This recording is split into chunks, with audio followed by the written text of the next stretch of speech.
નમસ્કાર મિત્રો, અમારી યુટ્યુબ ચેનલ ધ ફાર્મર લાઈફમાં આપ બધાનું ખૂબ ખૂબ સ્વાગત છે. મિત્રો, આજનો આ વિડીયો તમને સરગવા વિશેની માહિતી વિશે આપણે વાત કરીશું કે સરગવો છે એ ગુણોનો ભંડાર છે, ઔષધિનો ખજાનો ભાઈ, એટલે સરગવો.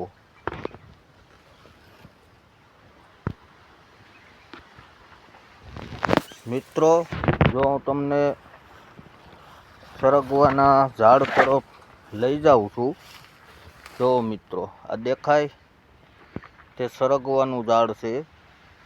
હજી આમાં ફૂલો ને શીંગો ને એ નથી આવ્યું. મિત્રો, આની શીંગોની કઢી અને છાક બને છે. જો મિત્રો આ સરગવો. મિત્રો, આની શીંગો જે આવે છે એ પાકી જાય પછી આના જે અંદર બીજ ઉપર જે ગર્ભ હોય એ ગર્ભનો પાવડર બનાવવાથી ઘણા રોગોમાં એ કામ લાગે છે. અને આની વિસ્તૃત માહિતી તમને ગૂગલ ઉપર મળી રહેશે કે સરગવાથી શું શું ફાયદા થાય છે, કયા કયા રોગોમાં આનો ઉપયોગ થાય છે, તે વિશેની માહિતી તમે ગૂગલમાં સર્ચ કરશો એટલે મળી રહેશે. ખાસ મિત્રો, જો આ સરગવો, આના પાનથી ભજીયા બનાવવામાં પણ આનો ઉપયોગ થાય છે. આના પાન તમે કાપીને નાખી દો મેથીની જેમ જ, એટલે આમાં મેથીની જરૂરિયાત રહેતી નથી. પાને કડસા ને કડવાણી હોય છે એટલે આનો ભજીયામાં પણ ઉપયોગ થાય છે.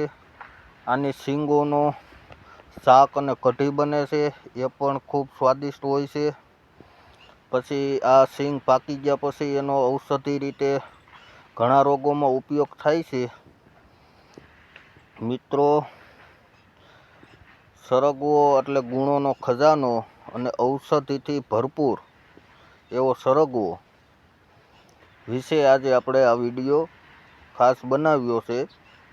મિત્રો, પહેલાં તો અમારી ચેનલને જે લોકોએ સબસ્ક્રાઈબ નથી કર્યું એ તો સર્વપ્રથમ પહેલાં સબસ્ક્રાઈબ કરી દો. મિત્રો, શેર પણ કરજો અને લાઈક કોમેન્ટ કરજો આમાં. મિત્રો, જો આ સરગવો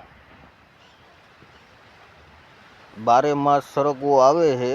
અત્યારે ફૂલ લેવું આવી ગયું છે એટલે હવે 10-15 દિવસમાં શીંગો આવશે. શીંગો આવશે એટલે આપણે પાછો તેનો વિડીયો બનાવશું અને આપણી ચેનલમાં તે મૂકશું અને તમને બતાવીશું કે કઈ ટાઈપની શીંગો આવે છે. જો મિત્રો,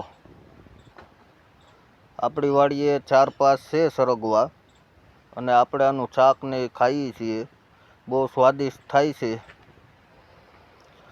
મિત્રો, આવા જ માહિતીવાળા અને ડિટેલવાળા ફાર્મરને લગતા વિડીયો જોવા માટે અમારી ચેનલ ધ ફાર્મર લાઈફને સબસ્ક્રાઈબ કરજો, લાઈક કરજો અને મિત્રો જરૂરથી શેર કરજો. ખૂબ ખૂબ ધન્યવાદ.